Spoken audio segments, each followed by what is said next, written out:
আজ আমি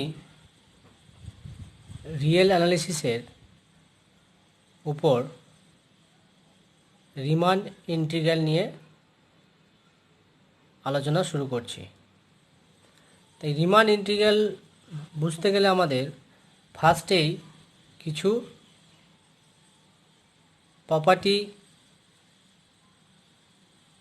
এবং কিছু ডেফিনেশন সম্বন্ধে জানতে হবে, এবং সর্বপ্রথম যেটা আমাদের জানা প্রয়োজন সেটা হচ্ছে একটা ইন্টারভ্যাল ক্লোজড বাউন্ডেড ইন্টারভ্যাল দিয়ে দিলে, অর্থাৎ দেওয়া থাকবে যেখানে ফাংশনটা কন্টিনিউয়াস এবং ডেরিভেবল হবে, সেই ইন্টারভ্যালের পার্টিশান সম্বন্ধে আমাদের জানতে হবে।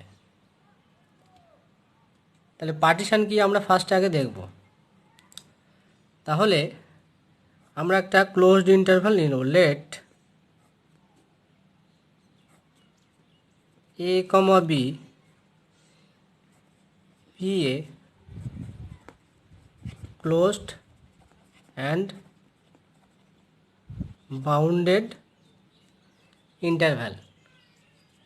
ঠিক আছে, এটাকে আমরা যদি রিয়েল লাইনের ওপর ড্র করি, এই ইন্টারভ্যালটার নাম দিলাম আমি a, ab। সাপোজ রিয়েল যে কোনো দুটো রিয়েল নাম্বার হতে পারে, এখানে আমি 1 নিলাম, এখানে 4 নিলাম। তাহলে 1 এবং 4 ওই ইন্টারভ্যালের মধ্যেও আমরা পার্টিশন যেভাবে করব, এবি ইন্টারভ্যালের মধ্যেও সেইভাবেই আমরা পার্টিশনটা শিখব। তাহলে পার্টিশন সেট কি আগে বুঝতে হবে। তাহলে partition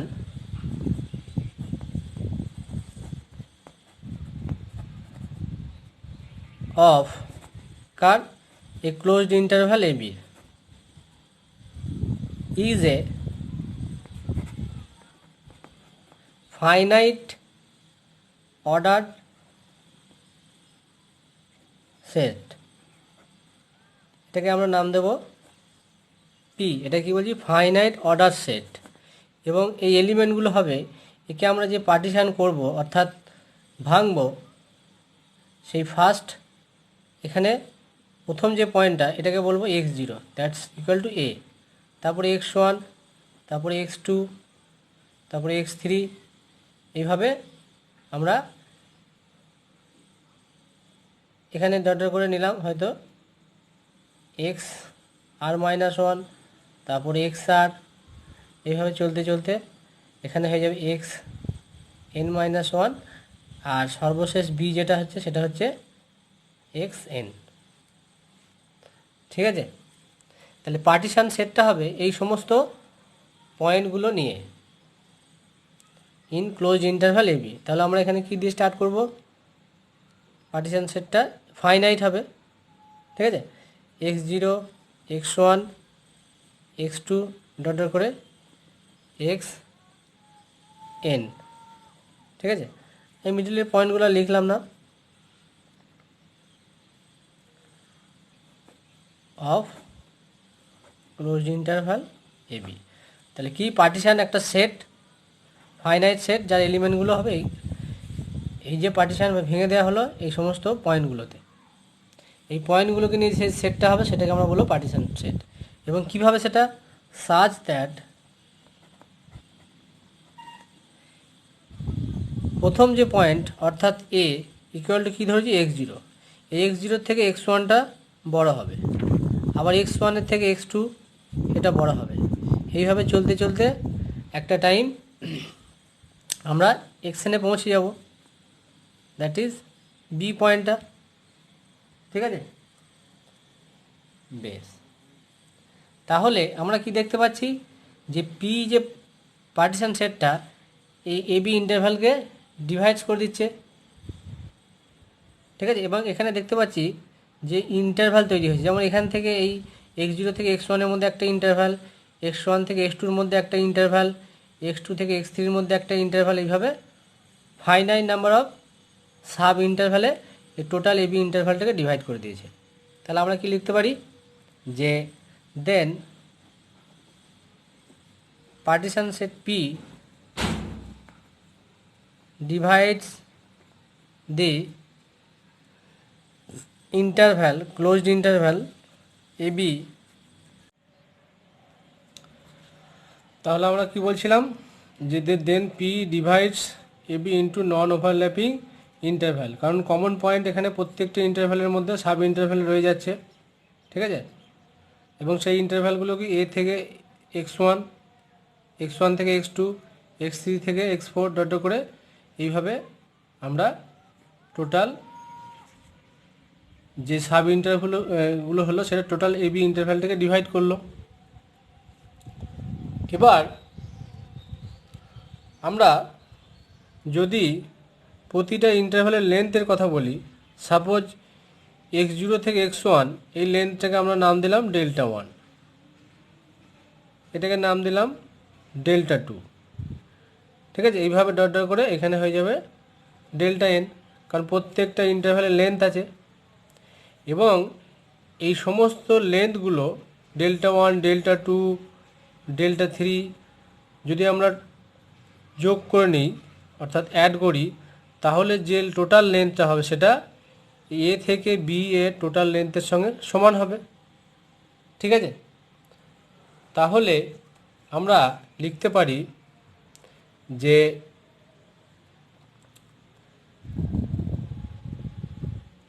and sigma delta r r equal to 1 to n। তার মানে এটা দ্বারা কী বোঝাচ্ছে Δ1 প্লাস Δ2 প্লাস ডট করে Δn, তাহলে length of the sub interval তার সাম, এটা কি হবে টোটাল লেন্থ, অর্থাৎ বি থেকে এ যদি বাদ দিই যে লেন্থটা হবে সেটার সঙ্গে ইকুয়াল হবে। তাহলে এটাকে লিখতে পারি length of closed interval a b এর সঙ্গে ইকুয়াল। এবং এটাকে এছাড়া ওইভাবে লিখতে পারি যে সিগমা এক্স আর মাইনাস 1, ঠিক আছে, এর সঙ্গে ইকুয়াল, এখানে আর ইকুয়াল টু 1 to n। তার মানে এটার দ্বারা কি বোঝাচ্ছে যে ফার্স্টে যদি 1 নিই তাহলে x1 মাইনাস x0 এই লেন্থটা, প্লাস 2 বসালে x2 মাইনাস x1 এইটা, মানে এইটুকুর লেন্থ প্লাস এইটুকুর লেন্থ প্লাস এইটুকুর লেন্থ, এইভাবে ডট করে xn মাইনাস xn মাইনাস 1, ঠিক আছে। এই সব জিনিসগুলো টোটাল এবি লেন্থের সঙ্গে একই ঘটনা ঘটছে। তাহলে এই গেল আমাদের ইন্টারভ্যালের লেন্থ কিভাবে বার করতে হয় সেটা দেখলাম। এরপর চলে আসবো নর্ম। নর্ম কি আমরা জানব। নর্ম হচ্ছে এই যে পার্টিশন পি, ঠিক আছে, দ্যাট ইজ একটা যদি পার্টিশন হয় পি, তাহলে norm of P equal to লেখা হবে লেন্থ অফ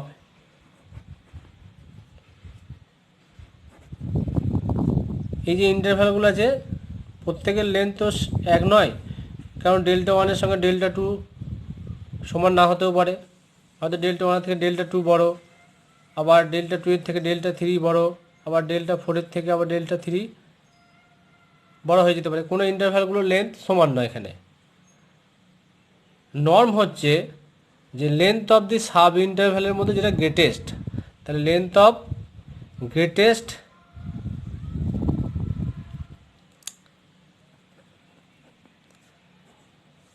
সাব ইন্টারভ্যাল, ঠিক আছে, of the partition set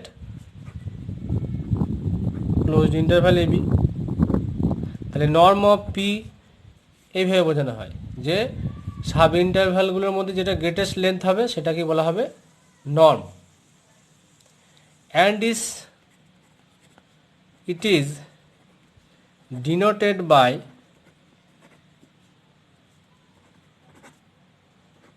norm p, এইভাবে ডবল দাগ এইভাবে।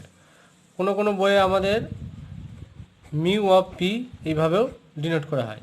তাহলে মিউ পি আর এইভাবে নর্ম পি একই জিনিস, শুধু ডিনোট করাটা আলাদা, যে যেভাবে খুশি ডিনোট করতে পারে। তাহলে নর্মটা আমরা বুঝলাম, নর্ম মানে হচ্ছে length of the greatest length of the sub interval.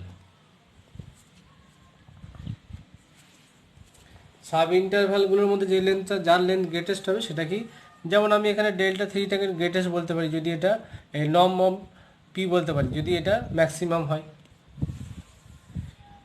এরপর চলে আসবো সুপ্রিমাম কোনো একটা ফাংশান এফ এক্সের, ঠিক আছে। এই ফাংশানটা কেমন হবে,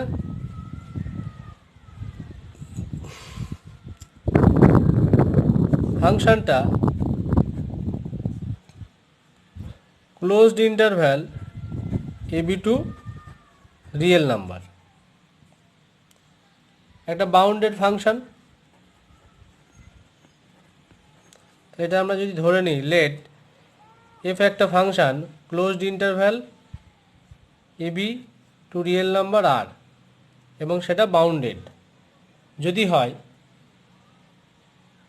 তাহলে আমরা supremum of F x for all x belongs to closed interval AB, এটাকে আমরা ডিনোট করব ক্যাপিটাল এম দ্বারা, ঠিক আছে।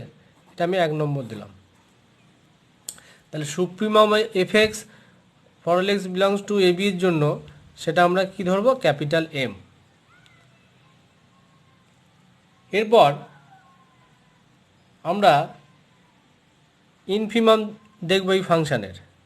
তাহলে এটাকে ডিনোট করবো INF F of x for all x belongs to closed and bounded interval AB, এটাকে ধরা হবে স্মল এম, ঠিক আছে। এইভাবে আমরা ডিনোট করব।